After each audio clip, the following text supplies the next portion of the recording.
சேலம் மாவட்டம் மேட்டூர் வட்டம் மேச்சேரி ஒன்றியம் ஊராட்சி தொடக்கப்பள்ளி எம்மன்பட்டி வகுப்பு 5 அலகு 6 தமிழ் பாடம்.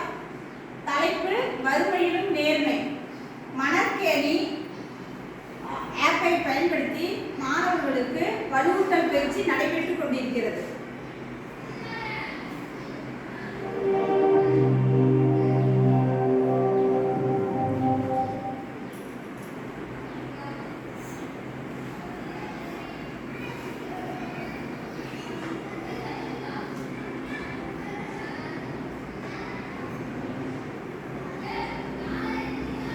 ஒரு ஊரில் தொடர்ந்து சில ஆண்டுகளாக மழையே பெய்யாததால் அந்த ஊரில் கடும் பஞ்சம் நிலவியது.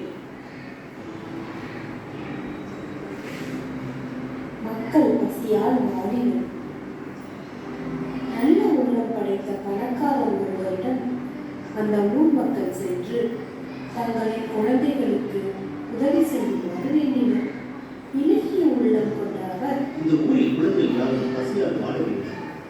ஆளுக்கு ஒரு பொருட்களை கிடைக்குமாறு செய்யும். என் வீட்டுக்கு வந்து பொருட்களை எடுத்துச் செல்ல சொல்லுங்கள் என்று கூறினார்.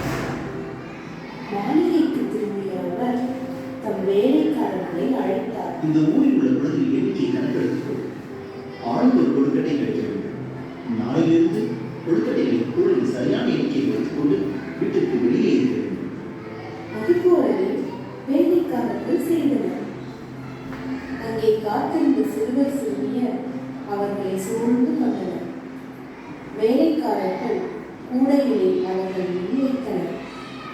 கொழுக்கட்டையை எடுப்பதில் ஒவ்வொருவரும் போட்டி போட்டனர். ஆனால் ஒரே ஒரு சிறுமி மட்டும் அமைதியாக இருந்தார். எல்லோரும் எடுத்துச் சென்றது போக மீதி இருந்த சிறிய கொழுக்கட்டையை எடுத்துக்கொண்டு அங்கிருந்து மகிழ்ச்சியுடன் சென்றாள் அவள்.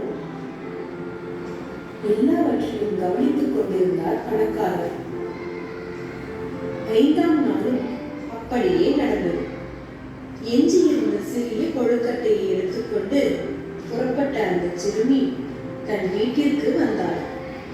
அந்த கொழுக்கட்டையை சாப்பிடுவதற்காக 2ஆக பிரித்தாள். அப்போது அதன் உள்ளிருந்து ஒரு தங்கக்காசு கீழே விழுந்தது. அந்த தங்கக்காசை தன் தாயிடம் காட்டி, அம்மா அம்மா, இது என்னவென்று பாருங்க. இது கொழுக்கட்டைக்குள் இருந்தது. இந்த கொடுப்பாப்பா, இது தங்கக்காசு என்று இளவேணியிடம் கூறிவிட்டு, இது எப்படி கொழுக்கட்டைக்குள் வந்திருக்கும் என்று யோசித்தவாறே, கொழுக்கட்டையை யார் கொடுத்தார்களோ அவர்களிடமே சென்று கொடுத்துவிடு என்றார். அந்த தங்கக்காசை எடுத்துக்கொண்டு கடைக்காரரின் வீட்டுக்கு வந்தால் சிறுமி. ஐயா, நான் எடுத்து சென்ற கொழுக்கட்டைக்குள் இந்த தங்கக்காசு இருந்தது. பெற்றுக்கொள்ளுங்கள். மகளே, உன் பெயர் என்ன? என் பெயர் இளவேணி. மகளே, உன் பொறுமைக்கும் நற்பண்பிற்கும் நான் அளித்த பரிசை தரக்காசு. மகிழ்ச்சியுடன் இதை எடுத்துக்கொண்டு வீட்டிற்கு செல். நன்றி ஐயா.